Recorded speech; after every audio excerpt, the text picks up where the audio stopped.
नमस्कार जी, मैं सतपाल सिंह स्वागत करता हाँ ਤੁਹਾਡੇ ਆਪਣੇ YouTube channel Satpal Jaggu zone point ਦੇ ਉੱਪਰ। ਮੈਂ ਤੁਹਾਡੇ ਸਾਹਮਣੇ ਪੇਸ਼ ਹੋਇਆ ਜੀ ਆਪਣੇ ਇਤਿਹਾਸ ਦੇ ਵਿੱਚ ਟੌਪਿਕ ਚੱਲ ਰਿਹਾ ਸੀ ਵੈਦਿਕ ਸਭਿਅਤਾ ਅਤੇ ਵੈਦਿਕ ਸਭਿਅਤਾ ਦੇ ਵਿੱਚ ਸੈਕਿੰਡ ਪਾਰਟ ਆਪਾਂ ਲੈ ਕੇ ਪੇਸ਼ ਹੋਏ ਹਾਂ ਤੇ ਇਸ ਸੈਕਿੰਡ ਪਾਰਟ ਦੇ ਵਿੱਚ ਆਪਾਂ ਗੱਲ ਕਰਾਂਗੇ ਕਿ ਜੋ ਵੈਦਿਕ ਸਭਿਅਤਾ ਰਹੀ ਹੈ ਸਾਡੀ ਉਸ ਵੈਦਿਕ ਸਭਿਅਤਾ ਦੇ ਵਿੱਚ ਇੱਕ ਕਾਲ ਰਿਗਵੈਦਿਕ ਕਾਲ ਵੀ ਹੈ ਤੇ ਰਿਗਵੈਦਿਕ ਕਾਲ ਦੇ ਵਿੱਚ राजनीतिक सिचुएशन या कह दो राजनीतिक दशा किस प्रकार की सी। देखो भाई रिगवैदिक काल के विच राजनीतिक दशा आप देख रहे हाँ। इस दशा को देखने के लिए सब तो पहला आपां नूं देखना पेगा प्रशासनिक इकाइयां। प्रशासनिक इकाइयां दे विच गल करिए तो सब तो लास्ट सब तो पहले नंबर के उपर स्टैप शुरू होंदा है जी कुल। कुल नूं आपां कह सकते हाँ ग्रह। इसे कुल तो शुरू बन के इस कुल तो आप कह दीए जिमें आप कह दीए ना भी एक परिवार है, एक परिवार को आप कुल कह सकते हाँ। कुल या ग्रह घर हो गया।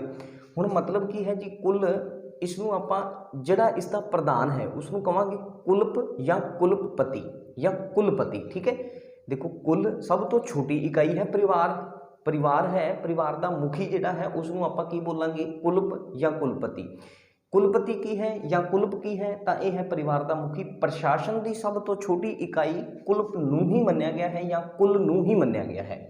एक कई कुल मिलके की बनाउंदे सी एक पिंड बनाउंदे सी। पिंड नूं आपां बोलांगे ग्राम ते ग्राम का जिहड़ा प्रधान सी उसनूं आपां कह दांगे ग्रामीणी। कई पिंड मिलके की बनाउंदे ने एक विश बनाउंदे ने ते विश के प्रधान नूं की बोलिया जाता है विशपति बोलिया जाता है। कई विश मिलके की बनाउंदे ने एक जन बनाउंदे ने एक कबीला बनाउंदे ने। जन नूं ही कबीला कहा जाता है। ठीक है, तो देखो मैं दोबारा दसदा सब तो पहली इकाई है प्रशासन की सब तो छोटी वो है कुल या ग्रह। इसका प्रधान कुलप या कुलपति कहाया है। कुलप या कुलपति की है जी असल दे विच परिवार का मुखी है तो परिवार ही सब तो छोटी इकाई जिहड़ी है प्रशासन की मन्नी जाती है।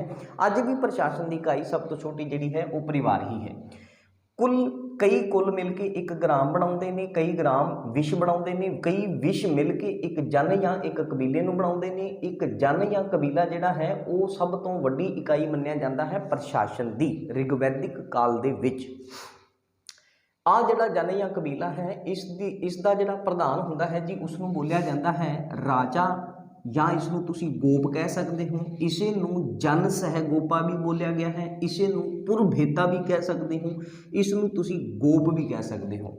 रिगवैदिक काल दे विच जिहड़ा राजा बनाया जाता सी ये पद जिहड़ा है राजे की जिहड़ी पोस्ट है ये वंश ते आधारित नहीं हुंदी सी, मतलब राजे की चोण हुंदी सी।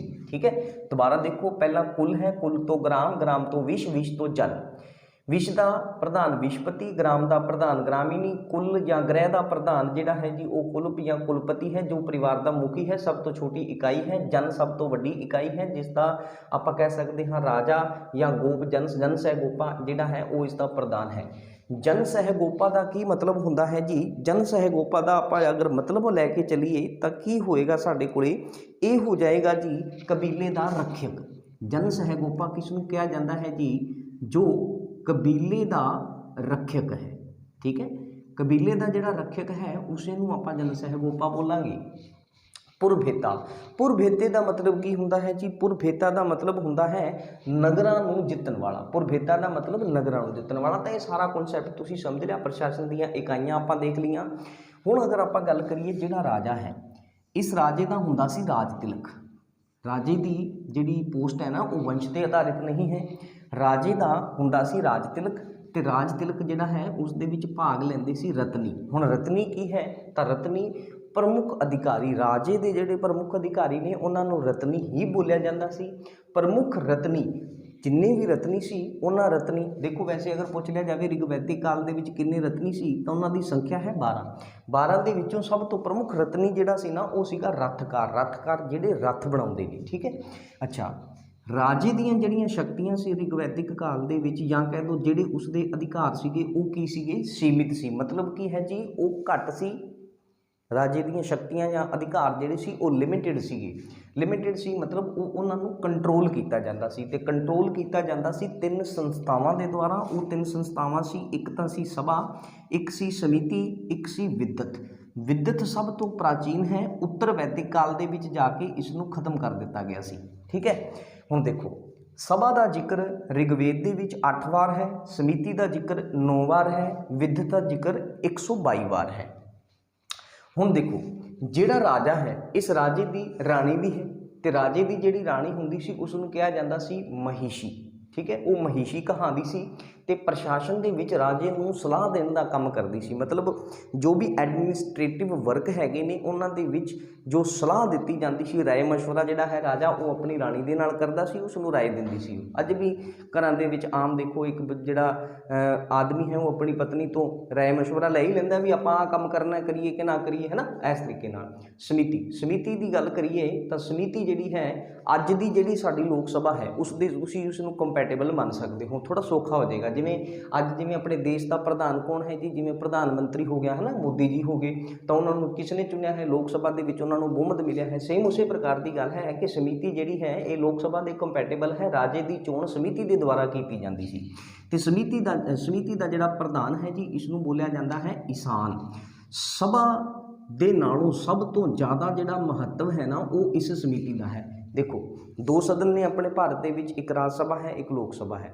ਰਾਜ ਸਭਾ ਦੇ ਨਾਲੋਂ ਲੋਕ ਸਭਾ ਦਾ ਮਹੱਤਵ ਜ਼ਿਆਦਾ ਹੈ। ਸੇਮ ਉਸੇ ਪ੍ਰਕਾਰ ਦੀ ਗੱਲ ਹੈ ਕਿ ਜੇਕਰ ਸਮਿਤੀ ਰਾਜੇ ਦੀ ਚੋਣ ਕਰਦੀ ਹੈ ਤਾਂ ਸਮਿਤੀ ਦਾ ਮਹੱਤਵ ਸਭਾ ਦੇ ਨਾਲੋਂ ਜ਼ਿਆਦਾ ਹੈ। ਹੁਣ ਆ ਗਈ ਗੱਲ ਸਭਾ ਦੇ ਉੱਪਰ। ਸਭਾ ਜਿਹੜੀ ਹੈ ਜੀ ਇਹ ਉੱਚ ਲੋਕਾਂ ਦੀ ਸੰਸਥਾ ਹੈ। ਇਸ ਨੂੰ ਤੁਸੀਂ ਕਹਿ ਸਕਦੇ ਹੋ ਕਿ ਸਭਾ ਨੂੰ ਕੰਪੈਟੇਬਲ ਮੰਨੋ ਤੁਸੀਂ ਰਾਜ ਸਭਾ ਦੀ। ਠੀਕ ਹੈ, ਇਸ ਦੇ ਵਿੱਚ ਇਸਤਰੀਆਂ ਵੀ ਭਾਗ ਲੈਂਦੀਆਂ ਸੀ ਤੇ ਜਿਹੜੀਆਂ ਇਸਤਰੀਆਂ ਭਾਗ ਲੈਂਦੀਆਂ ਸੀ ਉਹਨਾਂ ਦਾ ਪ੍ਰਧਾਨ ਇੱਕ ਇਸਤਰੀ ਨੂੰ ਹੀ ਬਣਾਇਆ ਜਾਂਦਾ ਸੀ ਤੇ ਮਹਿਲਾ ਪ੍ਰਧਾਨ ਜਿਹੜੀ ਹੁੰਦੀ ਸੀ ਉਸ ਨੂੰ ਸਭਾਵਤੀ ਬੋਲਿਆ ਜਾਂਦਾ ਸੀ। ਨਰਿਸ਼ਠਾ, ਸਭਾ ਨੂੰ ਨਰਿਸ਼ਠਾ ਵੀ ਕਿਹਾ ਗਿਆ ਹੈ ਤੇ ਸਭਾ ਨੂੰ ਨਰਿਸ਼ਠਾ ਕਿਸ ਵੇਦ ਦੇ ਵਿੱਚ ਕਿਹਾ ਗਿਆ ਹੈ ਤਾਂ ਇਹ ਕਿਹਾ ਗਿਆ ਹੈ ਜੀ ਅਥਰਵ ਵੇਦ ਦੇ ਵਿੱਚ। ਤੇ ਨਰਿਸ਼ਠਾ ਦਾ ਮਤਲਬ ਹੁੰਦਾ ਹੈ ਉਲੰਘਣਹੀਨ। ਮਤਲਬ ਕੀ ਹੈ ਜੀ ਕਿ ਜਿਹੜੀ ਸਭਾ ਹੈ ਇਸ ਸਭਾ ਦੇ ਵਿੱਚ ਕੋਈ ਵੀ ਅਗਰ ਨਿਰਣੇ ਲਿਆ ਜਾਏਗਾ ਤਾਂ ਉਸ ਨੂੰ ਕੋਈ ਵੀ ਉਸ ਦਾ ਨਿਰਾਦਰ ਨਹੀਂ ਕਰ ਸਕਦਾ, ਉਸ ਦਾ ਉਲੰਘਣ ਨਹੀਂ ਕਰ ਸਕਦਾ। ਇਸ ਤਰੀਕੇ ਦੀ ਇਹ ਗੱਲ ਹੈ ਜੀ। ਇਹ ਮੈਂ ਦੁਬਾਰਾ ਦੱਸਦਾ, ਕੁੱਲ ਗ੍ਰਾਮ ਵਿਸ਼ ਜਨ ਇਹ ਇਸ ਦੀ ਪ੍ਰਸ਼ਾਸਨਿਕ ਇਕਾਈਆਂ। ਰਾਜੇ ਦੇ ਬਾਰੇ ਵਿੱਚ ਆਪਾਂ ਗੱਲ ਕੀਤੀ, ਇਹ ਸਭਾ ਸਮਿਤੀਆਂ ਦੀ ਆਪਾਂ ਗੱਲ ਕੀਤੀ। ਕੁਝ ਨੈਕਸਟ ਹੋਰ ਚੀਜ਼ਾਂ ਨੇ ਉਹ ਵੀ ਆਪਾਂ ਦੇਖਦੇ ਹਾਂ। ਰਾਜੇ ਦੇ ਜਿਹੜੇ ਪ੍ਰਮੁੱਖ ਅਧਿਕਾਰੀ ਹੁੰਦੇ ਸੀ ਜੀ ਉਹਨਾਂ ਦੇ ਵਿੱਚ ਦੇਖਿਆ ਜਾਵੇ ਤਾਂ ਸਭ ਤੋਂ ਪਹਿਲੇ ਨੰਬਰ ਦੇ ਉੱਪਰ ਹੁੰਦਾ ਸੀ ਪੁਰੋਹਿਤ, ਫਿਰ ਹੁੰਦਾ ਸੀ ਸੈਨਾਨੀ ਜਿਵੇਂ ਸੈਨਿਕ ਹੋ ਗਏ, ਫਿਰ ਹੋ ਗਿਆ ਪੁਰਪ ਹੋ ਗਿਆ, ਫਿਰ ਹੋ ਗਿਆ ਸਪਰਸ਼। ਦੇਖੋ ਸਭ ਤੋਂ ਪਹਿਲੇ ਨੰਬਰ ਦੇ ਉੱਪਰ ਪੁਰੋਹਿਤ ਹੈ ਜੋ ਸਭ ਤੋਂ ਸ੍ਰੇਸ਼ਟ ਮੰਨਿਆ ਜਾਂਦਾ ਸੀ ਪ੍ਰਮੁੱਖ ਅਧਿਕਾਰੀਆਂ ਦੇ ਵਿੱਚ। ਫਿਰ ਉਸ ਤੋਂ ਬਾਅਦ ਅਗਰ ਦੇਖਿਆ ਜਾਵੇ ਜਿਹੜਾ ਪੁਰਪ ਹੈ, ਪੁਰਪ ਬੋਲਿਆ ਜਾਂਦਾ ਸੀ ਜਿਹੜਾ ਕਿਲੇ ਦਾ ਪ੍ਰਧਾਨ ਹੁੰਦਾ ਸੀ ਉਸ ਨੂੰ ਪੁਰਪ ਕਿਹਾ ਜਾਂਦਾ ਸੀ। ਸਪਰਸ਼ ਉਹਨਾਂ ਨੂੰ ਕਿਹਾ ਜਾਂਦਾ ਸੀ ਜਿਹੜੇ ਲੋਕ ਜਾਸੂਸੀ ਦਾ ਕੰਮ ਕਰਦੇ ਸੀ ਜਾਂ ਜਿਹੜਾ ਗੁਪਤਚਰ ਡਿਪਾਰਟਮੈਂਟ ਸੀ, ਜਿਹੜਾ ਇੰਟੈਲੀਜੈਂਸ ਹੁੰਦਾ ਜਿਹੜਾ ਡਿਪਾਰਟਮੈਂਟ ਸੀ ਉਹ ਸਪਰਸ਼ ਕਹਾਉਂਦਾ ਸੀ। ਸੈਨਿਕ ਵਿਵਸਥਾ ਦੇ ਵਿੱਚ ਆਪਾਂ ਗੱਲ ਕਰੀਏ ਤਾਂ ਸੈਨਿਕ ਵਿਵਸਥਾ ਦੇ ਵਿੱਚ ਜਿਹੜੀ ਸੈਨਾ ਸੀ ਉਹ ਸਥਾਈ ਨਹੀਂ ਸੀ। ਯੁੱਧ ਦੇ ਸਮੇਂ ਹੀ ਸੈਨਾ ਦੀ ਚੋਣ ਕੀਤੀ ਜਾਂਦੀ ਸੀ ਤੇ ਯੁੱਧ ਹਮੇਸ਼ਾ ਗਾਂ ਦੇ ਲਈ ਹੀ ਹੁੰਦੇ ਸੀ। ਤੇ ਯਾਦ ਰੱਖਣਾ ਹੈ ਗਾਂ ਹੀ ਮੁੱਖ ਸੰਪत्ति ਸੀ। ਵੈਦਿਕ ਕਾਲ ਦੇ ਵਿੱਚ ਸਭ ਤੋਂ ਪਵਿੱਤਰ ਪਸ਼ੂ ਜਿਹੜਾ ਹੈ ਜੀ ਉਹ ਆਪਾਂ ਕਹਿ ਦਈਏ ਗਾਂ ਹੀ ਮੰਨੀ ਗਈ ਹੈ। ਠੀਕ ਹੈ, ਕਰ ਵਿਵਸਥਾ ਜਿਹੜਾ ਟੈਕਸ ਸਿਸਟਮ ਰਿਹਾ ਹੈ ਜੀ ਉਸ ਦੇ ਵਿੱਚ ਦੇਖਿਆ ਜਾਵੇ ਤਾਂ ਇੱਕ ਹੀ ਟੈਕਸ ਹੁੰਦਾ ਸੀ ਜਿਸ ਦਾ ਨਾਮ ਸੀ ਬਲੀ ਇੱਕ ਧਾਰਮਿਕ ਟੈਕਸ ਹੈ। ਇਹ ਲੋਕਾਂ ਦੀ ਇੱਛਾ ਤੇ ਆਧਾਰਿਤ ਹੁੰਦਾ ਸੀ। ਰਿਗਵੈਦਿਕ ਕਾਲ ਦੇ ਵਿੱਚ ਇੱਛਾ ਤੇ ਆਧਾਰਿਤ ਸੀ। ਜਦੋਂ ਉੱਤਰ ਵੈਦਿਕ ਕਾਲ ਆਇਆ ਸੀ ਉਦੋਂ ਇਸ ਟੈਕਸ ਨੂੰ ਜ਼ਰੂਰੀ ਕਰ ਦਿੱਤਾ ਗਿਆ ਸੀਗਾ। ਠੀਕ ਹੈ, ਅੱਛਾ ਨਿਆਂ ਵਿਵਸਥਾ ਦੇ ਵਿੱਚ ਦੇਖਿਆ ਜਾਵੇ ਤਾਂ ਜਿਹੜੀ ਸਭਾ ਸੀ ਜਿਹੜੀ ਉਹ ਹੀ ਸਾਰੇ ਮਾਮਲਿਆਂ ਦਾ ਨਿਪਟਾਰਾ ਕਰਦੀ ਸੀ। ਹੁਣ ਆਪਾਂ ਰਿਗਵੈਦਿਕ ਕਾਲ ਦੇ ਵਿੱਚ ਰਾਜਨੀਤਿਕ ਸਥਿਤੀ ਨੂੰ ਜਾਣਿਆ ਹੈ ਤੇ ਇਸ ਤੋਂ ਬਾਅਦ ਆਪਾਂ ਦੇਖਦੇ ਹਾਂ ਸਾਡੇ ਕੋਲ ਹੈ ਜੀ ਸਮਾਜਿਕ ਸਥਿਤੀ ਦੇ ਵਿੱਚ ਆਪਾਂ ਗੱਲ ਕਰੀਏ ਤਾਂ ਜਿਹੜਾ ਸਮਾਜ ਹੈ ਇਸ ਵੈਦਿਕ ਸਭਿਅਤਾ ਦੇ ਵਿੱਚ ਉਹ ਸੀਗਾ ਪਿਤਾ ਸੱਤਾਤਮਕ। ਮਤਲਬ ਪਿਤਾ ਦੀ ਜਿਹੜੀ ਆਪਾਂ ਕਹਿ ਦਈਏ ਸੱਤਾ ਸੀ, ਗੱਲ ਪਿਤਾ ਨੇ ਜੋ ਕੁਝ ਕਹਿਤਾ ਉਹੀ ਹੋਣਾ ਹੈ। ਤੇ ਜਿਹੜਾ ਸਮਾਜ ਸੀ ਉਹ ਸੀਗਾ ਸਮਤਾਵਾਦੀ। ਮਤਲਬ ਸਾਰੇ ਲੋਕ ਜਿਹੜੇ ਹੈ ਸਮਾਨਤਾ ਦਾ ਕਨਸੈਪਟ ਜਿਹੜਾ ਹੈ ਉਹ ਬਿਲਟ ਅਪ ਸੀ ਸਮਾਜ ਦੇ ਵਿੱਚ। ਵਰਣ ਸਿਸਟਮ ਦੀ ਗੱਲ ਕਰੀਏ ਤਾਂ ਵਰਣ ਸਿਸਟਮ ਸੀਗਾ ਬ੍ਰਾਹਮਣ ਛਤਰੀ ਵੈਸ਼ਯ ਸ਼ੂਦਰ ਵਾਲਾ ਕਨਸੈਪਟ ਜ਼ਰੂਰ ਸੀ, ਲੇਕਿਨ ਇਹ ਜਿਹੜਾ ਕਨਸੈਪਟ ਹੈ ਇਹ ਕਰਮ ਤੇ ਆਧਾਰਿਤ ਸੀਗਾ। ਮਤਲਬ ਕੀ ਹੈ ਜੀ ਲੋਕ ਵੱਡੇ ਛੋਟੇ ਜ਼ਰੂਰ ਮੰਨੇ ਜਾਂਦੇ ਸੀ ਲੇਕਿਨ ਵੱਡੇ ਛੋਟੇ ਜਾਤ ਦੇ ਆਧਾਰ ਤੇ ਨਹੀਂ ਮੰਨੇ ਜਾਂਦੇ ਸੀ। ਲੋਕਾਂ ਨੂੰ ਵੱਡੇ ਛੋਟੇ ਉਹਨਾਂ ਦੇ ਕੰਮ ਦੇ ਆਧਾਰ ਤੇ ਮੰਨਿਆ ਜਾਂਦਾ ਸੀ। ਮਤਲਬ ਜਿਸ ਤਰੀਕੇ ਦਾ ਉਹ ਕੰਮ ਕਰਦੇ ਸੀ, ਜਿਸ ਤਰੀਕੇ ਦਾ ਉਹਨਾਂ ਦਾ ਕਰਮ ਸੀ, ਉਸ ਦੇ ਆਧਾਰ ਤੇ ਉੱਪਰ ਹੀ ਉਹਨਾਂ ਦਾ ਵਰਨ ਸਿਸਟਮ ਨਿਰਧਾਰਿਤ ਕੀਤਾ ਹੋਇਆ ਸੀਗਾ। ਦਾਸ ਪ੍ਰਥਾ ਬਿਲਕੁਲ ਸੀਗੀ ਉਸ ਸਮੇਂ, ਲੇਕਿਨ ਦਾਸਾਂ ਤੋਂ ਰਿਗਵੈਦਿਕ ਕਾਲ ਦੇ ਵਿੱਚ ਖੇਤੀ ਨਹੀਂ ਕਰਵਾਈ ਜਾਂਦੀ ਸੀ। ਠੀਕ ਹੈ, ਘਰੇਲੂ ਕੰਮ ਜ਼ਰੂਰ ਕਰਵਾਏ ਜਾਂਦੇ ਸੀ ਪਰ ਖੇਤੀ ਨਹੀਂ ਕਰਵਾਈ ਜਾਂਦੀ ਸੀ। ਪਰਿਵਾਰ ਦੀ ਗੱਲ ਕਰੀਏ ਤਾਂ ਸੰਯੁਕਤ ਪਰਿਵਾਰ ਸੀ। ਸੰਯੁਕਤ ਪਰਿਵਾਰ ਸੀ ਮਤਲਬ 8-8 10-10 ਪੀੜ੍ਹੀਆਂ ਦੇ ਲੋਕ ਜਿਹੜੇ ਆ ਉਹ ਇਕੱਠੇ ਰਹਿ ਜਾਂਦੇ ਸੀ। ਅੱਜ ਕੱਲ੍ਹ ਦੇਖੋ ਜੇਕਰ ਮਾਂ-ਬਾਪ ਦੇ ਇੱਕ ਲੜਕਾ ਹੈ ਤਾਂ ਉਹ ਵੀ ਆਪਣੇ ਮਾਂ-ਬਾਪ ਨੂੰ ਛੱਡ ਕੇ ਜਿਹੜਾ ਹੈ ਦੂਰ ਰਹਿਣ ਲੱਗ ਜਾਂਦਾ ਹੈ ਨਾ। ਤਾਂ ਉਸ ਸਮੇਂ ਦੇਖੋ ਕਿੰਨੇ ਪਰਿਵਾਰ ਇਕੱਠੇ ਰਹਿੰਦੇ ਸੀ। ਕੰਮ ਜਿਹੜਾ ਸੀਗਾ ਜੀ ਇਹਨਾਂ ਦੇ ਪੂਰੇ ਪਰਿਵਾਰ ਦਾ ਉਹ ਸੀਗਾ ਪਸ਼ੂ ਪਾਲਣ। ਤੇ ਵੈਸੇ ਵੀ ਅਗਰ ਪੁੱਛਿਆ ਜਾਵੇ ਜਿਵੇਂ ਸਿੰਧੂ ਸਭਿਅਤਾ ਦੇ ਵਿੱਚ ਸਭ ਤੋਂ ਮੇਨ ਕੰਮ ਕੀ ਸੀਗਾ, ਵਪਾਰ ਸੀ। ਵੈਦਿਕ ਸਭਿਅਤਾ ਦੇ ਵਿੱਚ ਮੇਨ ਕੰਮ ਕੀ ਹੈ ਜੀ, ਪਸ਼ੂ ਪਾਲਣਾ ਹੀ ਹੈ। ਠੀਕ, ਇਸਤਰੀ ਦੀ ਹਾਲਾਤ ਅਗਰ ਸਮਾਜਿਕ ਦਸ਼ਾ ਦੇ ਵਿੱਚ ਆਪਾਂ ਕਿਸੇ ਵੀ ਸਮਾਜ ਦੀ ਅਗਰ ਦਸ਼ਾ ਪੜ੍ਹ ਰਹੇ ਹਾਂ ਕਿਸੇ ਵੀ ਸਮੇਂ ਦੀ, ਉਸ ਸਮੇਂ ਦੀ ਇਸਤਰੀ ਦੇ ਹਾਲਾਤ ਉੱਪਰ ਆਪਾਂ ਗੱਲ ਨਾ ਕਰੀਏ ਤਾਂ ਫਿਰ ਉਹ ਇੱਕ ਕਹਿ ਸਕਦੇ ਹਾਂ ਜੀ ਅਧੂਰੀ ਸਮਾਜਿਕ ਸਥਿਤੀ ਦਾ ਆਪਾਂ ਗਿਆਨ ਕਰ ਰਹੇ ਹਾਂ, ਕਿਉਂਕਿ ਇਸਤਰੀ ਹੀ ਜਿਹੜਾ ਹੈ ਜੀ ਸਮਾਜ ਦੀ ਸਿਰਜਣਹਾਰ ਹੈ। ਕਿਉਂਕਿ ਨਾਨਕ ਬਾਬੇ ਨੇ ਵੀ ਕਿਹਾ ਹੈ ਨਾ ਇਸਤਰੀ ਦੇ ਬਾਰੇ ਵਿੱਚ ਕਾਫੀ ਸਾਰੀਆਂ ਗੱਲਾਂ, ਸੋ ਕਿਉ ਮੰਦਾ ਆਖੀਏ ਜਿਤ ਜੰਮੇ ਰਾਜਨ ਨਾ। ਤਾਂ ਦੇਖੋ ਇਸਤਰੀ ਦੀ ਹਾਲਾਤ ਜਿਹੜੀ ਸੀ ਉਹ ਬਹੁਤ ਚੰਗੀ ਸੀ। ਇਸੇ ਕਰਕੇ ਤਾਂ ਸਵਾਮੀ ਦਇਆਨੰਦ ਸਰਸਵਤੀ ਨੇ ਕਿਹਾ ਸੀਗਾ ਵੇਦਾਂ ਦੀ ਤਰਫ ਆਓ। ਠੀਕ ਹੈ, ਉਹ ਕਿਉਂਕਿ ਉਹ ਸਿੱਧੀ ਜਿਹੜੀ ਇੰਡੀਕੇਸ਼ਨ ਹੈ ਨਾ ਉਹ ਇਸ ਰਿਗਵੈਦਿਕ ਕਾਲ ਦੇ ਵੱਲ ਹੈ। ਵਿਦਵਾਨ ਔਰਤਾਂ ਜੇਕਰ ਚੰਗੀ ਹਾਲਾਤ ਹੈ ਤਾਂ ਫਿਰ ਇੱਥੇ ਕੁਛ ਇਸਤਰੀਆਂ ਦਾ ਉਪਨयन ਸੰਸਕਾਰ ਵੀ ਹੁੰਦਾ ਸੀ। ਉਪਨयन ਸੰਸਕਾਰ ਮਤਲਬ ਕੀ ਹੈ ਜੀ, ਅਜਿਹਾ ਸੰਸਕਾਰ ਹੈ ਜਿਸ ਦੇ ਵਿੱਚ ਇਸਤਰੀ ਨੂੰ ਰਾਈਟ ਮਿਲ ਜਾਂਦਾ ਹੈ ਕਿ ਉਹ ਐਜੂਕੇਸ਼ਨ ਪ੍ਰਾਪਤ ਕਰ ਸਕਦੀ ਹੈ। ਤੇ ਇੱਕ ਚੀਜ਼ ਯਾਦ ਰੱਖਣੀ ਹੈ ਤੁਸੀਂ, ਸ਼ੂਦਰਾਂ ਦਾ ਕਦੇ ਵੀ ਉਪਨयन ਸੰਸਕਾਰ ਨਹੀਂ ਹੁੰਦਾ ਸੀ। ਬ੍ਰਾਹਮਣ, ਵੈਸ਼ਯ, ਛਤਰੀ ਇਹਨਾਂ ਤਿੰਨਾਂ ਦਾ ਜਿਹੜਾ ਆਪਾਂ ਕਹਿ ਸਕਦੇ ਹਾਂ ਉਪਨयन ਸੰਸਕਾਰ ਹੁੰਦਾ ਸੀ। ਇਹਨਾਂ ਨੂੰ ਐਜੂਕੇਸ਼ਨ ਦਾ ਰਾਈਟ ਸੀ, ਸ਼ੂਦਰਾਂ ਨੂੰ ਐਜੂਕੇਸ਼ਨ ਦਾ ਰਾਈਟ ਨਹੀਂ ਸੀ। ਅੱਛਾ, ਉਪਨयन ਸੰਸਕਾਰ ਦੀ ਆਪਾਂ ਗੱਲ ਕਰ ਰਹੇ ਹਾਂ। ਇਸਤਰੀਆਂ ਦਾ ਉਪਨयन ਸੰਸਕਾਰ ਰਿਗਵੈਦਿਕ ਕਾਲ ਦੇ ਵਿੱਚ ਹੁੰਦਾ ਸੀ। ਇਹਨਾਂ ਨੂੰ ਐਜੂਕੇਸ਼ਨ ਦਾ ਰਾਈਟ ਮਿਲਿਆ ਹੋਇਆ ਸੀ। ਅਗਰ ਐਜੂਕੇਸ਼ਨ ਦਾ ਰਾਈਟ ਮਿਲਿਆ ਹੋਇਆ ਹੈ ਤਾਂ ਕੁਝ ਵਿਦਵਾਨ ਔਰਤਾਂ ਹੈਗੀਆਂ ਨੇ ਰਿਗਵੈਦਿਕ ਕਾਲ ਦੇ ਵਿੱਚ। ਨਾਮ ਯਾਦ ਰੱਖਣੇ ਨੇ, ਕਈ ਵਾਰ ਪੁੱਛੇ ਜਾਂਦੇ ਨੇ। ਅਪਾਲਾ ਹੋ ਗਈ, ਲੋਪਾਮੁਦਰਾ ਹੋ ਗਈ, ਘੋਸ਼ਾ, ਸ਼ਿਕਤਾ, ਨਿਵਾਵਰੀ, ਵਿਸ਼ਵਰਾ, ਇਹ ਕੁਝ ਖਾਸ ਔਰਤਾਂ ਨੇ ਜਿਹੜੀਆਂ ਕੀ ਹੈ ਜੀ ਇਸ ਰਿਗਵੈਦਿਕ ਕਾਲ ਦੇ ਵਿੱਚ ਵਿਦਵਾਨ ਸਮਝੀਆਂ ਜਾਂਦੀਆਂ ਸੀ, ਜਾਂ ਕਹਿ ਦਿਓ ਐਜੂਕੇਸ਼ਨ ਜਿਨ੍ਹਾਂ ਨੇ ਪ੍ਰਾਪਤ, ਵਿਦਵਾਨ ਔਰਤਾਂ ਕਹਿ ਸਕਦੇ ਹਾਂ ਆਪਾਂ। ਠੀਕ ਹੈ, ਤਾਂ ਹੁਣ ਕੁਛ ਇੱਕ ਹੋਰ ਚੀਜ਼ਾਂ ਨੇ ਜਿਹੜੀਆਂ ਇਸ ਸਮਾਜਿਕ ਸਥਿਤੀ ਦੇ ਵਿੱਚ ਦੇਖਣੀਆਂ ਨੇ, ਉਹ ਵੀ ਆਪਾਂ ਦੇਖਦੇ ਹਾਂ। ਹਾਂਜੀ, ਸਮਾਜਿਕ ਦਸ਼ਾ ਦੇ ਵਿੱਚ ਆਪਾਂ ਦੇਖ ਰਹੇ ਹਾਂ ਕਿ ਜੋ ਇਸਤਰੀਆਂ ਦੀ ਸਿਚੁਏਸ਼ਨ ਪੜੀ ਹੈ ਉਸ ਦੇ ਵਿੱਚ ਦੇਖਿਆ ਜਾਵੇ ਚੰਗੀ ਸੀ ਤਾਂ ਕੁਝ ਇੱਕ ਚੀਜ਼ਾਂ ਹੋਰ ਨੇ ਉਸ ਦੇ ਨਾਲ। ਪੁਨਰ ਵਿਵਾਹ ਕਰ ਸਕਦੀ ਸੀ ਔਰਤ ਨੂੰ, ਦੁਬਾਰਾ ਆਪਣਾ ਇੱਕ ਜਿਵੇਂ ਕੋਈ ਲੜਕੀ ਜਿਹੜੀ ਹੈ ਅਗਰ ਉਸ ਦਾ ਪਤੀ ਮਰ ਗਿਆ ਹੈ ਤਾਂ ਉਸ ਨੂੰ ਦੁਬਾਰਾ ਵਿਵਾਹ ਕਰਨ ਦੀ ਇਜਾਜ਼ਤ ਸੀ। ਨਿਯੋਗ ਪ੍ਰਥਾ ਵੀ ਸੀ। ਨਿਯੋਗ ਪ੍ਰਥਾ ਦਾ ਮਤਲਬ ਹੁੰਦਾ ਹੈ ਜਦੋਂ ਇੱਕ ਲੜਕੀ ਦੇ ਪਤੀ ਦਾ ਮਰ ਜਾਣ ਤੋਂ ਬਾਅਦ ਉਸ ਦੇ ਦਿਓਰ ਦੇ ਨਾਲ ਉਸ ਦੀ ਸ਼ਾਦੀ ਕਰਵਾ ਦੇਣੀ, ਇਸ ਨੂੰ ਨਿਯੋਗ ਪ੍ਰਥਾ ਬੋਲਿਆ ਜਾਂਦਾ ਹੈ। ਬਹੁ ਪਤਨੀ ਵਿਵਾਹ ਵੀ ਸੀਗਾ। ਠੀਕ ਹੈ, ਤੇ ਪਰਦਾ ਪ੍ਰਥਾ ਜਿਹੜੀ ਹੈ ਜੀ ਇਹ ਨਹੀਂ ਸੀ, ਦਹੇਜ ਪ੍ਰਥਾ ਵੀ ਨਹੀਂ ਸੀ। ਲੇਕਿਨ ਜਦੋਂ ਵਿਆਹ ਹੁੰਦਾ ਸੀ ਉਦੋਂ ਕੁਝ ਉਪਹਾਰ, ਕੁਝ ਗਿਫਟ ਦਿੱਤੇ ਜਾਂਦੇ ਸੀ, ਤੇ ਉਹ ਜਿਹੜੇ ਵਿਆਹ ਦੇ ਸਮੇਂ ਗਿਫਟ ਦਿੱਤੇ ਜਾਂਦੇ ਸੀ ਉਹਨਾਂ ਨੂੰ ਬਹੱਤੂ ਕਿਹਾ ਜਾਂਦਾ ਸੀ। ਠੀਕ ਹੈ, ਜਿਹੜੇ ਵਿਆਹ ਦੇ ਸਮੇਂ ਕੁਝ ਗਿਫਟ ਦਿੱਤੇ ਜਾਂਦੇ ਸੀ ਉਹ ਬਹੱਤੂ ਦੇ ਨਾਮ ਨਾਲ ਜਾਣੇ ਗਏ ਨੇ। ਠੀਕ ਹੈ, ਉਸ ਤੋਂ ਬਾਅਦ ਅਗਰ ਆਪਾਂ ਗੱਲ ਕਰੀਏ ਤਾਂ ਸਾਡੇ ਕੋਲ ਹੈ ਜੀ ਕਿ ਜਿਹੜੀਆਂ ਇਸਤਰੀਆਂ ਸੀ ਇਹਨਾਂ ਨੂੰ ਸੰਪत्ति ਦਾ ਰਾਈਟ ਨਹੀਂ ਸੀ। ਠੀਕ ਹੈ, ਸੰਪत्ति ਦਾ ਰਾਈਟ ਨਹੀਂ ਸੀਗਾ। ਗਹਿਣਿਆਂ ਦੇ ਵਿੱਚ ਦੇਖਿਆ ਜਾਵੇ ਤਾਂ ਇਹ ਹੈ ਜੀ ਗਹਿਣੇ ਦਾ ਨਾਮ ਨਿਸ਼ਕ। ਨਿਸ਼ਕ ਅਸਲ ਦੇ ਵਿੱਚ ਇੱਕ ਗਲੇ ਦਾ ਹਾਰ ਹੈ, ਤੇ ਗਲੇ ਦਾ ਹਾਰ ਵੀ ਕਾਹਦਾ ਹੈ ਜੀ, ਜੋ ਸੋਨੇ ਦਾ ਬਣਿਆ ਹੋਇਆ ਹੈ ਉਸ ਨੂੰ ਨਿਸ਼ਕ ਕਿਹਾ ਜਾਂਦਾ ਸੀ। ਠੀਕ ਹੈ, ਰੁਕਮ ਬੋਲਿਆ ਜਾਂਦਾ ਸੀ ਗਲੇ ਦਾ ਹਾਰ ਨੂੰ ਹੀ। ਦੇਖੋ ਗਲੇ ਦਾ ਹਾਰ ਜਿਹੜਾ ਸੋਨੇ ਦਾ ਬਣਿਆ ਹੋਇਆ ਹੈ ਉਸ ਨੂੰ ਤਾਂ ਨਿਸ਼ਕ ਕਿਹਾ ਗਿਆ ਹੈ, ਤੇ ਜਿਹੜਾ ਗਲੇ ਦੇ ਹਾਰ ਕੁਝ ਜਿਵੇਂ ਹੱਡੀਆਂ ਦਾ ਬਣਿਆ ਹੋਇਆ, ਕੁਝ ਹੋਰ ਮਟੀਰੀਅਲ ਦਾ ਬਣਿਆ ਹੋਇਆ ਕੋਈ ਅਗਰ ਗਲੇ ਦੇ ਵਿੱਚ ਹਾਰ ਪਾਇਆ ਹੋਇਆ ਹੈ ਤਾਂ ਉਸ ਨੂੰ ਆਪਾਂ ਰੁਕਮ ਕਹਿੰਦੇ ਸੀ। ਕੁਰੀਰ ਜਿਹੜਾ ਹੈ ਜੀ ਇਹ ਸਿਰ ਦਾ ਗਹਿਣਾ ਸੀ। ਸਿਰ ਦਾ ਗਹਿਣਾ ਜਿਵੇਂ ਆਪਾਂ ਕਹਿ ਦਈਏ ਵੀ ਜਿਵੇਂ ਸੱਗੀ ਫੁੱਲ ਹੁੰਦਾ ਹੈ, ਟਿੱਕਾ ਵਗੈਰਾ ਜਿਹੜਾ ਮੱਥੇ ਦੇ ਉੱਪਰ ਆਪਾਂ ਇਸ ਤਰੀਕੇ ਲਗਾ ਲੈਣੇ ਹੈ, ਇਸ ਤਰੀਕੇ ਦੇ ਜਿਹੜੇ ਸੀਗੇ ਉਹਨਾਂ ਨੂੰ ਕੁਰੀਰ ਕਿਹਾ ਜਾਂਦਾ ਸੀ। ਫਿਰ ਹੈ ਜੀ ਸਾਡੇ ਕੋਲ ਜਿਓਚਨੀ। ਜਿਓਚਨੀ ਬੋਲਿਆ ਜਾਂਦਾ ਸੀ ਜਿਹੜੀ ਆਪਾਂ ਅੰਗੂਠੀ, ਜਿਹੜੀਆਂ ਆਪਾਂ ਰਿੰਗ ਸੈਰਾਮਨੀ ਹੁੰਦੀ ਹੈ ਤੁਹਾਨੂੰ ਪਤਾ ਹੀ ਹੋਣਾ, ਅੰਗੂਠੀ ਜਿਹੜੀ ਹੈ ਇਸ ਨੂੰ ਜਿਓਚਨੀ ਕਿਹਾ ਜਾਂਦਾ ਸੀ।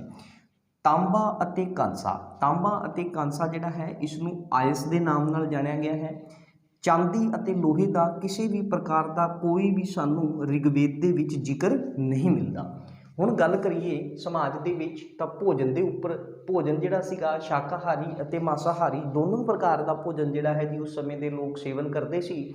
ਮੁੱਖ ਜਿਹੜਾ ਭੋਜਨ ਹੈ ਜੀ ਉਹ ਜਾਂ ਤਾਂ ਦੁੱਧ ਤੇ ਦੁੱਧ ਤੋਂ ਬਣੇ ਹੋਏ ਉਤਪਾਦ, ਜਿਵੇਂ ਦੁੱਧ ਤੋਂ ਦਹੀਂ ਬਣਾ ਲਿਆ, ਮੱਖਣ, ਘਿਓ, ਇਸ ਤਰੀਕੇ ਦੀਆਂ ਬਟਰ ਵਗੈਰਾ ਜੋ ਵੀ ਹੈ ਨਾ, ਇਹ ਚੀਜ਼ਾਂ ਇਸ ਦਾ ਯੂਜ਼ ਕਰਦੇ ਸੀ। ਪੀਣ ਵਾਲੇ ਪਦਾਰਥ ਦੇ ਵਿੱਚ ਸੋਮ ਰਸ ਜਿਹੜਾ ਹੈ ਜੀ, ਤੁਹਾਨੂੰ ਮੈਂ ਦੱਸਿਆ ਸੀ ਮੰਜੂਵਤ ਝੋਟੀ ਤੋਂ ਕੱਢਿਆ ਜਾਂਦਾ ਹੈ, ਇਹ ਸੋਮ ਰਸ ਯੂਜ਼ ਕੀਤਾ ਜਾਂਦਾ ਸੀ।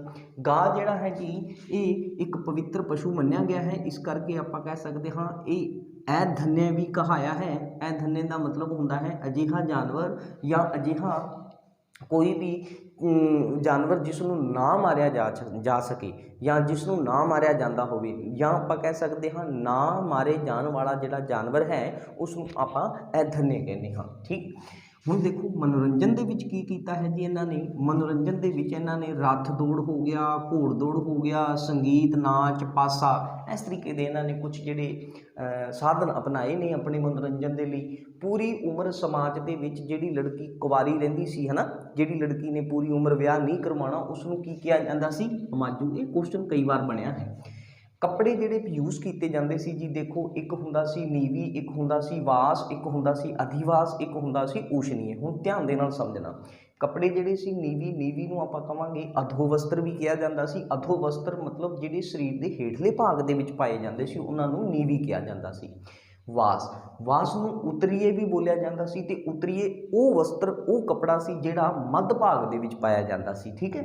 ਅਧਿਵਾਸ ਅਜਿਹਾ ਕੱਪੜਾ ਸੀ ਜਾਂ ਅਜਿਹਾ ਵਸਤਰ ਸੀ ਜਿਹੜਾ ਸਰੀਰ ਨੂੰ ਉੱਪਰੋਂ ਢੱਕਦਾ ਸੀ, ਜਿਵੇਂ ਲੜਕੀਆਂ ਦੁਪੱਟੇ ਦਾ ਯੂਜ਼ ਕਰਦੀਆਂ ਨੇ, ਜਿਵੇਂ ਕੰਬਲ ਹੋ ਗਿਆ, ਸ਼ਾਲ ਹੋ ਗਿਆ, ਇਸ ਤਰੀਕੇ ਦੇ ਜਿਹੜੇ ਕੱਪੜੇ ਹੁੰਦੇ ਨੇ ਉਹਨਾਂ ਨੂੰ ਅਧਿਵਾਸ ਕਿਹਾ ਜਾਂਦਾ, ਕਿਉਂਕਿ ਇਹਨਾਂ ਨੇ ਸਰੀਰ ਨੂੰ ਉੱਪਰੋਂ ਢੱਕਣਾ ਹੁੰਦਾ ਹੈ। ਊਸ਼ਨੀਏ ਜਿਹੜਾ ਸਿਰ ਦੇ ਉੱਪਰ ਆਪਾਂ ਪੱਗੜੀ ਲਗਾਉਂਦੇ ਹਾਂ ਉਸ ਨੂੰ ਊਸ਼ਨੀਏ ਕਿਹਾ ਜਾਂਦਾ ਸੀ। ਤਾਂ ਇਹ ਕੁਝ ਸਮਾਜਿਕ ਸਥਿਤੀ ਦੀਆਂ ਗੱਲਾਂ ਸੀ। ਸਮਾਜਿਕ ਸਥਿਤੀ ਆਪਣੀ ਇਸ ਦੇ ਵਿੱਚ ਕੰਪਲੀਟ ਹੋਈ। ਹੁਣ ਆਪਾਂ ਨੈਕਸਟ ਜਿਹੜੀ ਦੇਖਾਂਗੇ ਜੀ, ਰਿਗਵੈਦਿਕ ਕਾਲ ਦੇ ਵਿੱਚ ਆਰਥਿਕ ਸਿਚੁਏਸ਼ਨ ਕਿਸ ਪ੍ਰਕਾਰ ਦੀ ਸੀ, ਫਾਈਨੈਂਸ਼ੀਅਲੀ ਜਿਹੜੀ ਕੰਡੀਸ਼ਨ ਹੈ ਉਸ ਦੇ ਉੱਪਰ ਆਪਾਂ ਚਰਚਾ ਕਰਾਂਗੇ। ਆਰਥਿਕ ਦਸ਼ਾ ਦੀ ਅਗਰ ਆਪਾਂ ਗੱਲ ਕਰੀਏ ਤਾਂ ਇਸ ਦੇ ਵਿੱਚ ਸਾਡੇ ਕੋਲ ਹੈ ਜੀ ਕਿ ਜਿਹੜਾ ਮੇਨ ਕਿੱਤਾ ਸੀ ਰਿਗਵੈਦਿਕ ਕਾਲ ਦੇ ਲੋਕਾਂ ਦਾ ਉਹ ਸੀਗਾ ਪਸ਼ੂ ਪਾਲਣ। ਠੀਕ ਹੈ, ਜਾਂ ਤੁਸੀਂ ਵੈਦਿਕ ਸਭਿਅਤਾ ਦੇ ਲੋਕਾਂ ਦਾ ਮੇਨ ਕਿੱਤਾ ਪਸ਼ੂ ਪਾਲਣ ਕਹਿ ਸਕਦੇ ਹੋ। ਗਾਂ ਜਿਹੜੀ ਸੀ ਉਹ ਮੇਨ ਸੰਪत्ति ਸੀ। ਯੁੱਧ ਵੀ ਗਾਂ ਦੇ ਲਈ ਹੁੰਦੇ ਸੀ, ਤੇ ਯੁੱਧ ਨੂੰ ਵੇਦਾਂ ਦੇ ਵਿੱਚ ਗਵਿਸ਼ਟ ਬੋਲਿਆ ਗਿਆ ਹੈ। ਪਣੀ ਵਪਾਰੀ ਵਰਗ ਨੂੰ, ਜਾਂ ਕਹਿ ਦਿਓ ਤੁਸੀਂ ਚੋਰ ਜਿਹੜੇ ਹੁੰਦੇ ਸੀ, ਜਿਹੜੇ ਪਸ਼ੂਆਂ ਨੂੰ ਚੋਰੀ ਕਰਕੇ ਲੈ ਜਾਂਦੇ ਸੀ, ਜਾਂ ਜਿਹੜੇ ਪਸ਼ੂਆਂ ਦੀ ਖਰੀਦ ਫਰੋਖਤ ਕਰਦੇ ਸੀ ਹੈ ਨਾ, ਉਸ ਤਰੀਕੇ ਦੇ ਲੋਕਾਂ ਨੂੰ ਪਣੀ ਕਿਹਾ ਜਾਂਦਾ ਸੀਗਾ। ਹਾਥੀ ਅਤੇ ਬਾਘ, ਇਸ ਤਰੀਕੇ ਦੇ ਜਿਹੜੇ ਜਾਨਵਰ ਨੇ, ਇਹ ਦੋ ਜਾਨਵਰਾਂ ਦਾ ਜ਼ਿਕਰ ਰਿਗਵੇਦ ਦੇ ਵਿੱਚ ਸਾਨੂੰ ਨਹੀਂ ਮਿਲਦਾ। ਠੀਕ ਹੈ, ਸ਼ੇਰ ਸ਼ੂਰ ਇਸ ਤਰੀਕੇ ਦੇ ਕੋਈ ਸਾਨੂੰ ਜ਼ਿਕਰ ਨਹੀਂ ਮਿਲਦਾ। ਖੇਤੀਬਾੜੀ ਜਿਹੜਾ ਹੈ ਜੀ ਇਸ ਦਾ ਜ਼ਿਕਰ ਮਿਲਦਾ ਹੈ ਸਾਨੂੰ ਰਿਗਵੇਦ ਦੇ ਵਿੱਚ, 24 ਵਾਰ ਇਸ ਦਾ ਨਾਮ ਆਇਆ ਹੈ। ਚੌਥੇ ਮੰਡਲ ਦੇ ਵਿੱਚ ਆਪਾਂ ਕਹਿ ਦਈਏ ਇਸ ਦਾ ਵਰਣਨ ਕੀਤਾ ਗਿਆ ਹੈ। ਹੁਣ ਅਗਰ ਆਪਾਂ ਗੱਲ ਕਰੀਏ ਤਾਂ ਖੇਤੀਬਾੜੀ ਦੇ ਨਾਲ ਜੁੜੀਆਂ ਹੋਈਆਂ ਕੁਝ ਚੀਜ਼ਾਂ ਨੇ, ਜਿਵੇਂ ਆਪਾਂ ਕਹਿ ਦਈਏ ਉਰਧਰ ਕੀ ਹੈ ਜੀ? ਉਰਧਰ ਕਿਹਾ ਜਾਂਦਾ ਹੈ ਜੀ ਜਿਹੜਾ ਅਨਾਜ ਮਾਪਕ ਯੰਤਰ ਹੈ। ਜੋ ਅਨਾਜ ਮਾਪਕ ਯੰਤਰ ਹੈ ਇਸ ਨੂੰ ਉਰਧਰ ਕਿਹਾ ਗਿਆ ਹੈ। ਤੇ ਜਿਹੜਾ ਹਲ ਹੈ, ਹਲ ਨੂੰ ਆਪਾਂ ਕਹਿ ਸਕਦੇ ਹਾਂ ਇਹ ਕਿਹਾ ਗਿਆ ਹੈ ਜੀ ਲਾਂਗਲ। ਹਲ ਨੂੰ ਲਾਂਗਲ ਕਿਹਾ ਗਿਆ ਹੈ। ਤੇ ਅਗਰ ਆਪਾਂ ਉਪਜਾਊ ਭੂਮੀ ਦੀ ਗੱਲ ਕਰੀਏ ਤਾਂ ਇਸ ਨੂੰ ਕਿਹਾ ਗਿਆ ਹੈ ਉਰਵਰਾ। ਠੀਕ ਹੈ, ਇਸ ਨੂੰ ਉਰਵਰਾ ਕਿਹਾ ਗਿਆ ਹੈ। ਮਹੱਤਵਪੂਰਨ ਅਨਾਜ ਦੀ ਅਗਰ ਗੱਲ ਕਰੀਏ ਤਾਂ ਇਹ ਰਿਹਾ ਹੈ ਜੀ ਜੌਂ, ਤੇ ਵੇਦਾਂ ਦੇ ਵਿੱਚ ਜੌਂ ਨੂੰ ਯਵ ਬੋਲਿਆ ਗਿਆ ਹੈ। ਬੈਕਨੋਟ ਕਿਹਾ ਜਾਂਦਾ ਹੈ ਜੀ ਸੂਦਖੋਰ ਨੂੰ। ਸੂਦਖੋਰ ਕੌਣ ਹੁੰਦੇ ਜਾਂ ਬੈਕਨੋਟ ਕੌਣ ਹੁੰਦੇ ਨੇ? ਇਹ ਉਹ ਲੋਕ ਹੁੰਦੇ ਨੇ ਜਿਹੜੇ ਕਰਜ਼ਾ ਦਿੰਦੇ ਨੇ ਤੇ ਕਰਜ਼ਾ ਦੇ ਕੇ ਵਿਆਜ ਖਾਂਦੇ ਨੇ, ਉਹਨਾਂ ਨੂੰ ਬੈਕਨੋਟ ਬੋਲਿਆ ਗਿਆ ਹੈ। ਅਗਰ ਆਪਾਂ ਗੱਲ ਕਰੀਏ ਕਿ ਜਿਹੜਾ ਉਧਾਰ ਦਿੱਤਾ ਗਿਆ ਕਰਜ਼ ਹੁੰਦਾ ਹੈ, ਜਿਵੇਂ ਮੰਨ ਕੇ ਚੱਲੋ ਮੈਂ ਬੈਕਨੋਟ ਹਾਂ, ਮੈਂ ਕੀ ਕਰਨਾ ਹੈ, ਮੈਂ ਕਰਜ਼ਾ ਦੇਣਾ ਹੈ ਤੇ ਵਿਆਜ ਖਾਣਾ ਹੈ। ਠੀਕ ਹੈ, ਮੈਂ ਬੈਕਨੋਟ ਹਾਂ। ਲੇਕਿਨ ਜਿਹੜਾ ਮੈਂ ਉਧਾਰ ਦਿੱਤਾ ਹੈ ਜਾਂ ਕਹਿ ਦੋ ਜਿਹੜਾ ਮੈਂ ਕਰਜ਼ਾ ਦਿੱਤਾ ਹੈ, ਇਸ ਕਰਜ਼ੇ ਨੂੰ ਕੀ ਬੋਲਿਆ ਜਾਂਦਾ ਸੀ? ਜਿਹੜਾ ਕਰਜ਼ਾ ਦਿੱਤਾ ਜਾਂਦਾ ਸੀ ਜੀ ਇਸ ਨੂੰ ਕਿਹਾ ਜਾਂਦਾ ਸੀ ਕੁਸ਼ੀਦ। ਠੀਕ ਹੈ, ਇਸ ਨੂੰ ਕੁਸ਼ੀਦ ਕਿਹਾ ਗਿਆ ਹੈ। ਤੇ ਫਿਰ ਜਿਵੇਂ ਮੰਨ ਕੇ ਚੱਲੋ ਮੈਂ ਤੁਹਾਨੂੰ ਕਰਜ਼ਾ ਦਿੱਤਾ, ਇਸ ਨੂੰ ਕੁਸ਼ੀਦ ਕਿਹਾ ਗਿਆ ਹੈ। ਜਿਹੜਾ ਕਰਜ਼ਾ ਦੇ ਰਿਹਾ ਹੈ ਉਹ ਬੈਕਨੋਟ ਹੈ, ਜੋ ਮੈਂ ਕਰਜ਼ਾ ਦਿੱਤਾ ਹੈ ਉਹ ਕੁਸ਼ੀਦ ਹੈ। ਹੁਣ ਕਰਜ਼ਾ ਤੁਸੀਂ ਵਾਪਸ ਦੇਣਾ ਹੈ, ਜਿਹੜਾ ਤੁਸੀਂ ਉਧਾਰ ਲਿਆ ਹੈ ਇਸ ਉਧਾਰ ਨੂੰ ਤੁਸੀਂ ਵਾਪਸ ਦੇਣਾ ਹੈ, ਤੇ ਜਿਹੜਾ ਵਾਪਸ ਦੇਣਾ ਹੈ ਇਸ ਨੂੰ ਕੀ ਕਿਹਾ ਜਾਏਗਾ? ਇਸ ਨੂੰ ਕਿਹਾ ਜਾਏਗਾ ਕੁਸ਼ੀਦ वर्ती, ठीक है, इसनूं कुशील वर्ती किया जाएगा। ਵਪਾਰ, ਵਪਾਰ ਜਿਹੜਾ ਸੀਗਾ ਜੀ ਇਹ ਵਸਤੂ ਤੇ ਆਧਾਰਿਤ ਸੀਗਾ, ਮਤਲਬ ਕੀ ਹੈ ਜੀ ਇਹ ਬਾਰਟਰ ਸਿਸਟਮ ਤੇ ਆਧਾਰਿਤ ਸੀ। ਹੁਣ ਆਪਾਂ ਗੱਲ ਕਰਦੇ ਹਾਂ ਰਿਗਵੈਦਿਕ ਕਾਲ ਦੇ ਵਿੱਚ ਧਾਰਮਿਕ ਦਸ਼ਾ ਕਿਸ ਤਰੀਕੇ ਦੀ ਸੀ। ਧਾਰਮਿਕ ਦਸ਼ਾ ਦੇ ਵਿੱਚ ਦੇਖਿਆ ਜਾਵੇ ਤਾਂ ਦੇਖੋ 33 ਪ੍ਰਕਾਰ ਦੇ ਦੇਵਤਿਆਂ ਦਾ ਜਾਂ ਕਹਿ ਦੋ 33 ਦੇਵਤੇ ਸੀ ਜਿਹੜੇ, ਉਹਨਾਂ ਦਾ ਕੀ ਹੈ ਜੀ ਸਾਨੂੰ ਵਰਣਨ ਮਿਲਦਾ ਹੈ। ਇਹ 33 ਦੇਵਤੇ 3 ਸ਼੍ਰੇਣੀਆਂ ਦੇ ਵਿੱਚ ਵੰਡੇ ਗਏ ਸੀ। ਇੱਕ ਸ਼੍ਰੇਣੀ ਆਕਾਸ਼ ਦੀ ਸੀ, ਇੱਕ ਅੰਤਰਿਕਸ਼ ਦੀ ਬ੍ਰਾਂਚ ਬਣਾਈ ਗਈ ਸੀ ਤੇ ਇੱਕ ਧਰਤੀ ਦੇ ਦੇਵਤੇ ਮੰਨੇ ਜਾਂਦੇ ਸੀ। ਅਗਰ ਮੰਨ ਕੇ ਚੱਲੋ ਆਪਾਂ ਗੱਲ ਕਰੀਏ ਆਕਾਸ਼ ਦੇ ਵਿੱਚ ਕਿਹੜੇ ਕਿਹੜੇ ਦੇਵਤਾ ਮੰਨੇ ਗਏ ਨੇ ਤਾਂ ਸੂਰਜ, ਮਿੱਤਰ, ਪੂਸ਼ਨ, ਵਰੁਣ ਤੇ ਅਸ਼ਵਿਨ, ਊਸ਼ਾ, ਇਸ ਤਰੀਕੇ ਦੇ ਜਿਹੜੇ ਦੇਵਤਾ ਨੇ ਇਹ ਮੇਨ ਦੇਵਤਾ ਨੇ ਜਿਹੜੇ ਆਕਾਸ਼ ਦੇ ਵਿੱਚ ਆਪਾਂ ਕਹਿ ਸਕਦੇ ਹਾਂ ਆਕਾਸ਼ ਦੀ ਸ਼੍ਰੇਣੀ ਦੇ ਵਿੱਚ ਆਉਂਦੇ ਨੇ। ਪੂਸ਼ਨ, ਪੂਸ਼ਨ ਜਿਹੜਾ ਹੈ ਜੀ ਇਹ ਦੇਵਤਾ ਸੀਗਾ ਪਸ਼ੂਆਂ ਦਾ ਦੇਵਤਾ ਜਿਹੜਾ ਸੀ ਉਸਨੂੰ ਪੂਸ਼ਨ ਕਿਹਾ ਜਾਂਦਾ ਸੀ। ਰਿਗਵੈਦਿਕ ਕਾਲ ਦੇ ਵਿੱਚ ਪੂਸ਼ਨ ਪਸ਼ੂਆਂ ਦਾ ਦੇਵਤਾ ਹੈ ਤੇ ਜਦੋਂ ਉੱਤਰ ਵੈਦਿਕ ਕਾਲ ਆਏਗਾ ਉਦੋਂ ਇਸੇ ਪੂਸ਼ਨ ਨੂੰ ਸ਼ੂਦਰਾਂ ਦਾ ਦੇਵਤਾ ਕਿਹਾ ਜਾਏਗਾ। ਹੁਣ ਆਪਾਂ ਨੈਕਸਟ ਜਿਹੜਾ ਹੈ ਜੀ ਉਹ ਅੰਤਰਿਕਸ਼ ਦੀ ਸ਼੍ਰੇਣੀ ਦੇਖਾਂਗੇ। ਅੰਤਰਿਕਸ਼ ਸ਼੍ਰੇਣੀ ਦੇ ਵਿੱਚ ਕਿਹੜੇ ਕਿਹੜੇ ਦੇਵਤਾ ਆਉਂਦੇ ਨੇ। ਅੰਤਰਿਕਸ਼ ਸ਼੍ਰੇਣੀ ਦੇ ਵਿੱਚ ਅਗਰ ਦੇਖੀਏ ਆਪਾਂ ਕਿਹੜੇ ਕਿਹੜੇ ਦੇਵਤੇ ਆਉਂਦੇ ਨੇ ਸਾਡੇ ਕੋਲੇ ਤਾਂ ਉਹ ਹੋ ਜਾਣਗੇ ਜੀ ਜਿਵੇਂ ਅੰਤਰਿਕਸ਼ ਸ਼੍ਰੇਣੀ ਦੇ ਵਿੱਚ ਇੰਦਰ, ਰੁद्र, ਵਾਯੂ, ਮਰੁਤ। ਵੈਸੇ ਤਾਂ ਦੇਵਤਾ ਹੋਰ ਵੀ ਨੇ ਲੇਕਿਨ ਆਪਾਂ ਪ੍ਰਮੁੱਖ ਮੇਨ ਜਾਣ ਰਹੇ ਹਾਂ, ਠੀਕ ਹੈ। 33 ਦੇਵਤਿਆਂ ਦੇ ਨਾਮ ਪੜ੍ਹਨੇ ਆਪਣੇ ਲਈ ਬੜੇ ਮੁਸ਼ਕਿਲ ਨੇ, ਆਪਾਂ ਸਿਰਫ ਮੇਨ ਦੀ ਗੱਲ ਕਰ ਰਹੇ ਹਾਂ। ਅੰਤਰਿਕਸ਼ ਸ਼੍ਰੇਣੀ ਦੇ ਵਿੱਚ ਇੰਦਰ, ਰੁद्र, ਵਾਯੂ ਤੇ ਮਰੁਤ ਆਉਣਗੇ। ਧਰਤੀ ਦੇ ਵਿੱਚ ਅਗਨੀ, ਸੋਮ, ਧਰਤੀ ਖੁਦ ਇੱਕ ਦੇਵਤਾ ਮੰਨੀ ਗਈ ਹੈ, ਬ੍ਰਹਸਪਤੀ, ਸਰਸਵਤੀ, ਠੀਕ ਹੈ। ਫਿਰ ਉਸ ਤੋਂ ਬਾਅਦ ਅਗਰ ਆਪਾਂ ਗੱਲ ਕਰੀਏ ਰਿਗਵੈਦਿਕ ਕਾਲ ਦੇ ਵਿੱਚ ਜਿਹੜੇ ਪ੍ਰਮੁੱਖ ਦੇਵਤਾ ਰਹੇ ਨੇ ਉਹਨਾਂ ਦੇ ਵਿੱਚ ਸਭ ਤੋਂ ਮੇਨ ਸਥਾਨ ਜਿਹੜਾ ਹੈ ਜੀ ਉਹ ਹੈ ਇੰਦਰ ਦਾ। ਇੰਦਰ ਵਰਖਾ ਅਤੇ ਯੁੱਧ ਦਾ ਦੇਵਤਾ ਮੰਨਿਆ ਗਿਆ ਹੈ। ਇਸੇ ਇੰਦਰ ਨੂੰ ਪੁਰੰਦਰ ਵੀ ਬੋਲਿਆ ਜਾਂਦਾ ਹੈ। ਪੁਰੰਦਰ ਦਾ ਮਤਲਬ ਹੈ ਕਿਲਿਆਂ ਨੂੰ ਜਿੱਤਣ ਵਾਲਾ ਜਾਂ ਕਹਿ ਦਿਓ ਕਿਲਿਆਂ ਦਾ ਨਾਸ਼ ਕਰਨ ਵਾਲਾ। ਇੰਦਰ ਦੇ ਲਈ ਰਿਗਵੇਦ ਵਿੱਚ 250 ਮੰਤਰ ਹੈਗੇ ਆ ਜਾਂ ਕਹਿ ਦਿਓ ਇੰਦਰ ਦਾ ਜ਼ਿਕਰ 250 ਵਾਰ ਆਇਆ ਹੈ। ਅਗਨੀ, ਅਗਨੀ ਦਾ ਜ਼ਿਕਰ ਰਿਗਵੇਦ ਵਿੱਚ 200 ਵਾਰ ਹੈ। ਇਸੇ ਨੂੰ ਇੰਟਰਮੀਡੀਏਟ ਦੇਵਤਾ ਵੀ ਬੋਲਿਆ ਜਾਂਦਾ ਹੈ। ਕਿਸ ਕਿਸ ਦੇ ਵਿਚਕਾਰ ਇੰਟਰਮੀਡੀਏਟ ਦਾ ਕੰਮ ਕਰਦਾ ਹੈ ਤਾਂ ਇਹ ਮਨੁੱਖ ਅਤੇ ਦੇਵਤਾ। ਦੇਖੋ ਇੰਟਰਮੀਡੀਏਟ ਦਾ ਮਤਲਬ ਹੈ ਵਿਚੋਲਾ, ਮਤਲਬ ਅਗਨੀ ਮਨੁੱਖ ਅਤੇ ਦੇਵਤਿਆਂ ਦੇ ਵਿਚਕਾਰ ਵਿਚੋਲੇ ਦਾ ਕੰਮ ਕਰਦੀ ਹੈ। ਜਿਵੇਂ ਆਪਾਂ ਕੋਈ ਯੱਗ ਕਰਦੇ ਹਾਂ ਉਸ ਦੇ ਵਿੱਚ ਕੀ ਹੈ ਜੀ ਆਪਾਂ ਅੱਗ ਮਚਾਈ, ਅੱਗ ਦੇ ਵਿੱਚ ਕੀ ਹੈ ਜੀ ਕੁਛ ਘਿਓ, ਤਿਲ ਜੋ ਵੀ ਆਪਾਂ ਵਿੱਚ ਉਹਦੇ ਸਿੱਟਦੇ ਹਾਂ ਉਹ ਫਿਰ ਵਾਸਨਾ ਉੱਪਰ ਜਾਂਦੀ ਹੈ, ਦੇਵਤਿਆਂ ਤੱਕ ਪਹੁੰਚਦੀ ਹੈ। ਤਾਂ ਮਤਲਬ ਉਹ ਅਗਨੀ ਹੀ ਆਦਮੀ ਦੀ ਜਿਹੜੀ ਇੱਛਾਵਾਂ ਕਹਿ ਸਕਦੇ ਹੋ, ਜੋ ਉਸਦੀ ਭਾਵਨਾ ਹੈ, ਜੋ ਵੀ ਉਸਦੀ ਸ਼ਰਧਾ ਹੈ ਉਸਨੂੰ ਉੱਥੋਂ ਤੱਕ ਪਹੁੰਚਾ ਰਹੀ ਹੈ, ਠੀਕ ਹੈ। ਤਾਂ ਇੰਟਰਮੀਡੀਏਟ ਦਾ ਕੰਮ ਹੈ। ਵਰੁਣ ਜਿਹੜਾ ਹੈ ਜੀ ਇਹ ਜਲ ਅਤੇ ਸਮੁੰਦਰ ਦਾ ਦੇਵਤਾ ਮੰਨਿਆ ਗਿਆ ਹੈ। ਇਸੇ ਨੂੰ ਕੁਦਰਤ ਦਾ ਸੁਆਮੀ ਵੀ ਬੋਲਿਆ ਗਿਆ ਹੈ। ਇਸੇ ਨੂੰ ਹੀ ਰਿਤੂ ਸਹਿਗੋਪਾ ਵੀ ਬੋਲਿਆ ਗਿਆ ਹੈ। ਯੂਨਾਨ ਦੇ ਵਿੱਚ ਇਸ ਵਰੁਣ ਨੂੰ ਯੂਰੇਨਸ ਬੋਲਿਆ ਜਾਂਦਾ ਹੈ। ਜਿਹੜੇ ਹਫਤੇ ਦੇ ਦਿਨ ਹੈ ਨਾ ਆਪਣੇ ਸੋਮਵਾਰ, ਮੰਗਲਵਾਰ, ਬੁੱਧਵਾਰ ਹੈ ਨਾ, ਇਸ ਤਰੀਕੇ ਦੇ ਜਿਹੜੇ ਆ ਦਿਨ ਦੇ ਨਾਮ ਨੇ ਇਹ ਅਸਲ ਦੇ ਵਿੱਚ ਯੂਨਾਨ ਦੇ ਵਿੱਚ ਜਿਹੜੇ ਦੇਵਤੇ ਹੈਗੇ ਆ ਨਾ ਉਹਨਾਂ ਦੇਵਤਿਆਂ ਦੇ ਨਾਮਾਂ ਦੇ ਉੱਪਰ ਆਧਾਰਿਤ ਨੇ। ਤੁਸੀਂ ਕਦੇ ਇੰਗਲਿਸ਼ ਦੇ ਵਿੱਚ ਕਦੇ ਪੜ੍ਹੋਗੇ ਨੈਪਚੂਨ, ਸੈਚੁਰਨ, ਇਹ ਸਾਰੇ ਨਾਮ ਜਿਹੜੇ ਨੇ ਯੂਨਾਨ ਦੇ ਦੇਵਤਿਆਂ ਦੇ ਹੈਗੇ ਆ, ਠੀਕ ਹੈ। ਤਾਂ ਯੂਨਾਨ ਦੇ ਵਿੱਚ ਜਿਹੜੇ ਵਰੁਣ ਨੂੰ ਯੂਰੇਨਸ ਦੇ ਨਾਮ ਨਾਲ ਜਾਣਿਆ ਜਾਂਦਾ ਹੈ। ਈਰਾਨ ਦੇ ਵਿੱਚ ਇਸ ਨੂੰ ਅਹੁਰ ਮਜ਼ਦਾ ਦੇ ਨਾਮ ਨਾਲ ਜਾਣਿਆ ਗਿਆ ਹੈ। ਸੋਮ ਦੇਵਤਾ ਵੀ ਇੱਕ ਫੇਮਸ ਦੇਵਤਾ ਹੈ ਜੀ। ਰਿਗਵੈਦਿਕ ਕਾਲ ਦੇ ਵਿੱਚ ਬਨਸਪਤੀ ਦਾ ਦੇਵਤਾ ਹੈ। 9ਵੇਂ ਮੰਡਲ ਦੇ ਵਿੱਚ ਵਰਣਨ ਹੈ, ਤੁਹਾਨੂੰ ਪਤਾ 144 ਵਾਰ ਇਸ ਦਾ ਵਰਣਨ ਆਇਆ ਹੈ। ਅੱਛਾ, ਅਸ਼ਵਿਨ ਜਿਹੜਾ ਹੈ ਜੀ ਇਹ ਚਿਕਿਤਸਾ ਦਾ ਦੇਵਤਾ ਮੰਨਿਆ ਗਿਆ ਹੈ। ਇਸੇ ਨੂੰ ਕਲਿਆਣਕਾਰੀ ਦੇਵਤਾ ਵੀ ਆਪਾਂ ਕਹਿ ਸਕਦੇ ਹਾਂ ਜੀ, ਕਿਉਂਕਿ ਜਿਸ ਨੇ ਰੋਗਾਂ ਤੋਂ ਬਚਾਓ ਕੀਤਾ ਉਹ ਕਲਿਆਣ ਹੀ ਕਰ ਰਿਹਾ ਹੈ ਤੇ ਉਹ ਕਲਿਆਣਕਾਰੀ ਦੇਵਤਾ ਮੰਨਿਆ ਗਿਆ ਹੈ। ਹੁਣ ਰਿਗਵੇਦ ਵਿੱਚ ਕਈ ਵਾਰੀ ਸਵਾਲ ਇਸ ਤਰੀਕੇ ਨਾਲ ਵੀ ਬਣੇ ਨੇ ਕਿ ਰਿਗਵੇਦ ਵਿੱਚ ਕੁਝ ਨਾਮ ਦਰਜ ਕੀਤੇ ਗਏ ਨੇ ਜੀ, ਉਹ ਨਾਮ ਕਿਹੜੇ ਕਿਹੜੇ ਨੇ, ਕਿੰਨੀ ਵਾਰ ਕਿਸ ਦਾ ਜ਼ਿਕਰ ਹੋਇਆ ਹੈ। ਗਾਂ ਸ਼ਬਦ ਦਾ 176 ਵਾਰ ਜ਼ਿਕਰ ਹੋਇਆ ਹੈ ਰਿਗਵੇਦ ਵਿੱਚ। ਵਿਸ਼ ਜਿਹੜਾ ਹੈ ਜੀ ਇਹ ਸ਼ਬਦ 170 ਵਾਰ ਆਇਆ ਹੈ। ਜਨ 275 ਵਾਰ ਹੈ। ਜਨ ਦੀ ਥਾਂ ਤੇ ਤੁਸੀਂ ਇੱਕ ਹੋਰ ਵੀ ਲਿਖ ਸਕਦੇ ਹੋ। ਇੱਥੇ ਅਗਰ ਆਪਾਂ ਕਬੀਲਾ ਲਿਖੀਏ ਤਾਂ ਇਹ ਵੀ ਹੋ ਸਕਦਾ ਹੈ, ਠੀਕ ਹੈ, ਜਨ ਜਾਂ ਕਬੀਲਾ।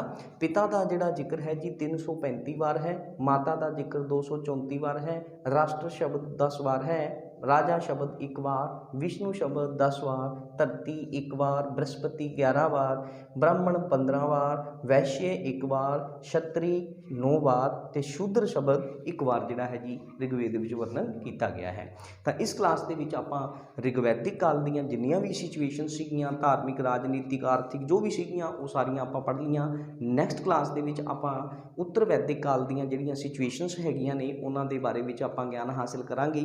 ਉਮੀਦ ਕਰਦਾ ਹਾਂ ਜੀ ਸਾਰਿਆਂ ਨੂੰ ਬਹੁਤ ਵਧੀਆ ਕਲਾਸ ਪਸੰਦ ਆਈ ਹੋਣੀ। ਆਪਣੇ ਦੋਸਤਾਂ ਮਿੱਤਰਾਂ ਤੱਕ ਲਿੰਕ ਨੂੰ ਜ਼ਰੂਰ ਸ਼ੇਅਰ ਫਾਰਵਰਡ ਕਰਨਾ ਜੀ। ਦੇਖੋ ਇਹ ਕਲਾਸ ਜਿਹੜੀ ਹੈ ਜੀ ਇਕੱਲੀ ਪੀਐਸਟੈਟ ਦੇ ਲਈ ਨਹੀਂ ਹੈ। ਜੋ ਵੀ ਆਪਾਂ ਪੜ੍ਹ ਰਹੇ ਹਾਂ ਇਹ ਤੁਸੀਂ ਕਿਸੇ ਵੀ ਲੈਵਲ ਤੱਕ ਦੇ ਐਗਜ਼ਾਮ ਤੱਕ ਤੁਸੀਂ ਅਗਰ ਦੇਖੋਗੇ ਤੁਹਾਨੂੰ ਇਸ ਦੇ ਵਿੱਚ ਕੰਟੈਂਟ ਮਿਲੇਗਾ। ਠੀਕ, ਦੇਖੋ ਮਾਸਟਰ ਕੈਡਰ ਤੇ ਅਗਰ ਪੜ੍ਹਨਾ ਹੈ ਕਿਸੇ ਨੇ ਉਹ ਵੀ ਬਿਲਕੁਲ ਇਸ ਨੂੰ ਕਰ ਸਕਦੇ ਹੋ ਅਤੇ ਜਿੰਨੇ ਵੀ ਕੁਐਸਚਨ ਬਣਦੇ ਨੇ ਸਾਰੇ ਇਹਨਾਂ ਦੇ ਵਿੱਚੋਂ ਹੀ ਬਣਨਗੇ। ਇਹ ਤੁਸੀਂ ਖੁਦ ਇਸ ਨੂੰ ਐਨਾਲਾਈਜ਼ ਕਰ ਸਕਦੇ ਹੋ। ਠੀਕ ਹੈ ਜੀ। ਤਾਂ ਬਈ ਜਾਣ ਤੋਂ ਪਹਿਲਾਂ ਇੱਕ ਛੋਟੀ ਜਿਹੀ ਰਿਕੁਐਸਟ ਸਾਰਿਆਂ ਅੱਗੇ, ਆਪਣੇ ਦੋਸਤਾਂ ਮਿੱਤਰਾਂ ਤੱਕ ਲਿੰਕ ਨੂੰ ਜ਼ਰੂਰ ਸ਼ੇਅਰ ਫਾਰਵਰਡ ਕਰਿਆ ਜੀ। ਖੁਦ ਕਮੈਂਟ ਵੀ ਕਰਿਆ ਕਰੋ, ਲਾਈਕ ਵੀ ਕਰਿਆ ਕਰੋ, ਸ਼ੇਅਰ ਵੀ ਕਰਿਆ ਕਰੋ। ਧੰਨਵਾਦ ਜੀ ਤੁਹਾਡਾ। ਨਮਸਕਾਰ।